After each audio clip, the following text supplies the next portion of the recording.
Je suis ravi de vous retrouver, ravi de retrouver donc Elisabeth Guigou, présidente de la commission des affaires étrangères et évidemment députée. Alors, j'ai une question de fond à vous poser qui inquiète tout le monde avant qu'on vienne aux affaires politiques. Est-ce que vous croyez sincèrement, comme vous l'avez déclaré, que l'affaire de la Crimée pouvait déclencher, puisque c'est un peu votre domaine, les affaires étrangères, un risque nucléaire en Europe?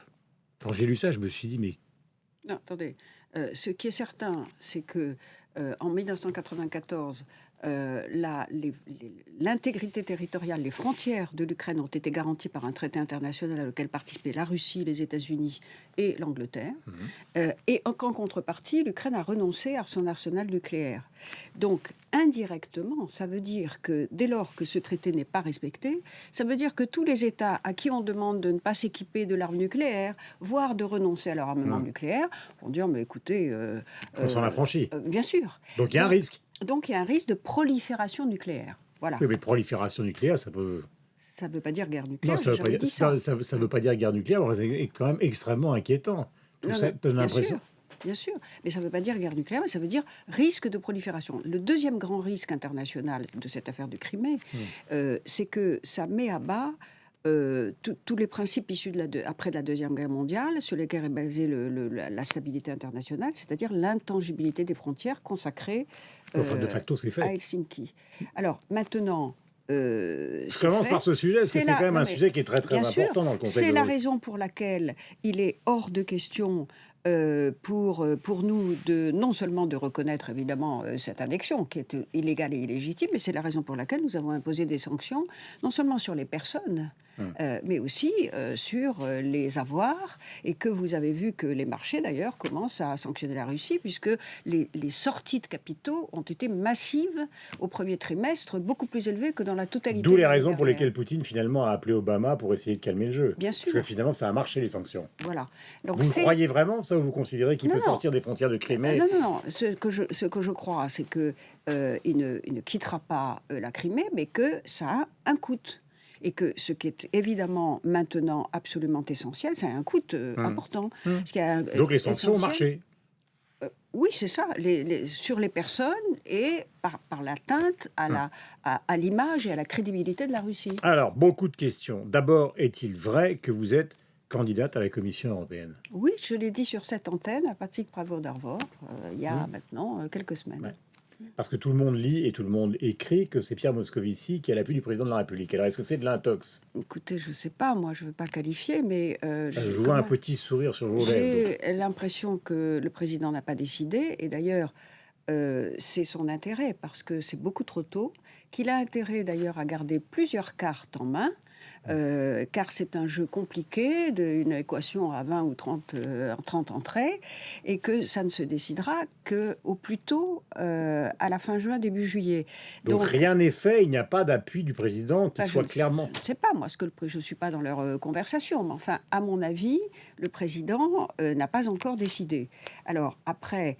La candidature de Pierre est évidemment tout à fait normale, légitime. Il avait d'ailleurs, comme moi, dit que ça l'intéressait avant de quitter le gouvernement. Et voilà, il y en aura plusieurs. Peut-être y en aura-t-il d'autres, d'ailleurs. Compétition. Deuxième question. Exactement. Troisième question même.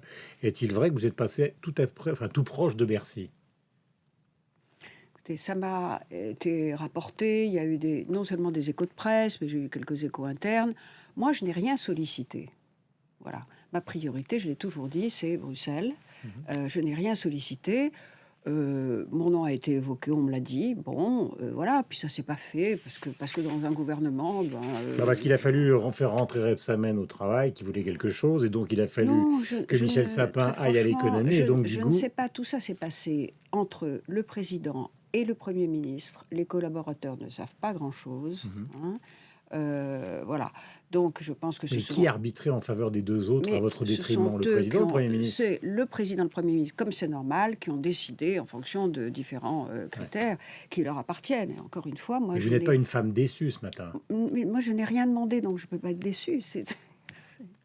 Mais je vous pose la question, oui, il y a une sorte de petit silence, parce qu'après tout, la vie politique, c'est aussi ça. Des ambitions, des déceptions. Si Bercy, le poste qu'occupe Michel Sapin, m'avait été formellement proposé, je n'aurais pas dit non. Mais je n'ai rien demandé, hein, et on ne m'a rien formellement proposé. Voilà. Et donc, je ne suis pas déçue, puisque ma priorité, c'est Bruxelles, je le dis depuis longtemps. Et je l'ai fait savoir, évidemment, à tous ceux qui doivent décider de ce genre de choses.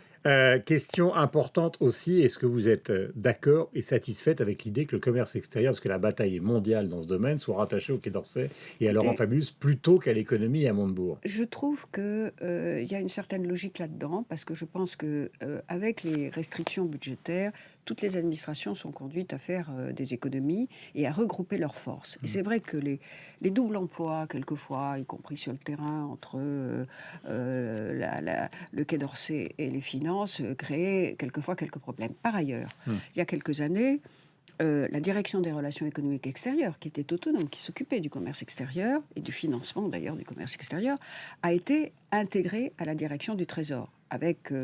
Et on a externalisé à UBI France une partie de la promotion. Donc, de ce fait, déjà, à mon avis, Bercy a un peu fragilisé sa position, puisque toutes les économies qui ont été ensuite, d'effectifs qui ont été réalisés, l'ont été sur cette fraction-là. Bon. Donc je pense que c'est bien. C'est On une bonne verra. chose et que c'est une logique de combat. Non, mais je pense que c'est Laurent Fabius qui s'est beaucoup investi.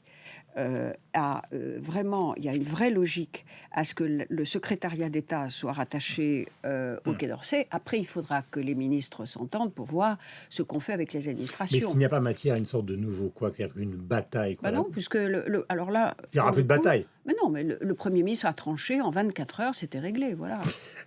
Question, parce que vous voyez, j'ai ma petite liste et elle est importante. On lisait dans Le Monde hier que finalement les postes clés avaient été donnés aux proches de François Hollande et en même temps, dans l'autre article du Monde, on voyait un trio, celui des quinquagénaires, Manuel Valls, Arnaud Montebourg et Benoît Hamon, qui étaient décrits finalement par Le Monde comme n'étant d'accord absolument sur rien, sauf sur leurs ambitions. Alors vous qui avez beaucoup d'expérience, est-ce que vous considérez qu'on va s'acheminer lentement mais sûrement, une fois que peut-être des résultats seront obtenus, en une véritable bataille à la Sergio Leone entre ceux qui ont 60 ans de la génération Mitterrand, disons, version Jospin ou suivi par Jospin, et les quinquagénaires? Ouais, mais je ne crois pas que le Vous allez me dire que c'est un gouvernement... western, ce que je raconte. Oui, c'est ça, voilà, c'est ce que j'allais vous dire.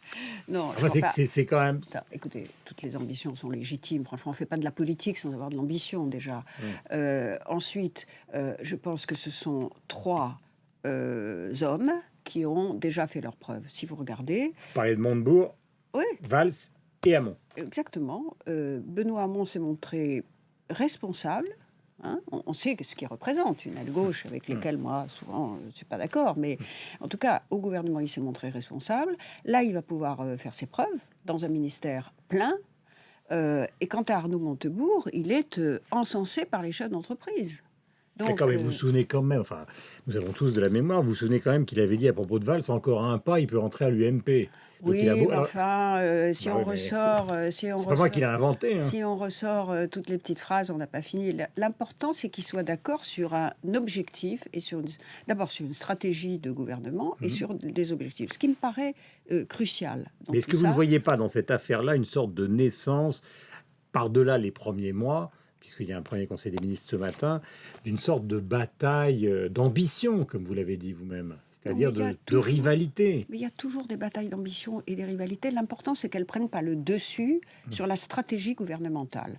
Je pense que le président de la République et Manuel Valls ont un accord, d'abord pour faire réussir la France, son redressement économique, le rétablissement de ses comptes et le retour à la croissance qui me paraît fondamental, la lutte contre le chômage des jeunes, le fait qu'on restaure l'autorité, qu'on respecte les valeurs républicaines, et c'est ça l'essentiel. Après, qu'il y ait des ambitions personnelles qui se manifestent à cette occasion, mais il ne faut pas qu'elles nuisent à ces grands objectifs. Et je crois tout à fait capable, suffisamment intelligent, Arnaud Montebourg et Michel Sapin de s'entendre ensemble et de porter une même stratégie avec évidemment des inflexions peut-être un peu différentes, mais une même stratégie, car il faut qu'on obtienne de l'Union européenne qu'il y ait davantage de soutien collectif à la croissance. Justement, c'est une des questions que je vais vous poser, mais ce sera la dernière, parce qu'elle porte aussi sur votre livre. Je voudrais quand même revenir sur Ségolène Royal, installée dans ce gouvernement, et qui veut la remise à plat de l'écotaxe. Alors, est-ce que c'est un premier quoi? Qu'est-ce qu'elle a raison? Ou est-ce qu'elle a raison? Non, je trouve que Ségolène Royal fait preuve de prudence. C'est un sujet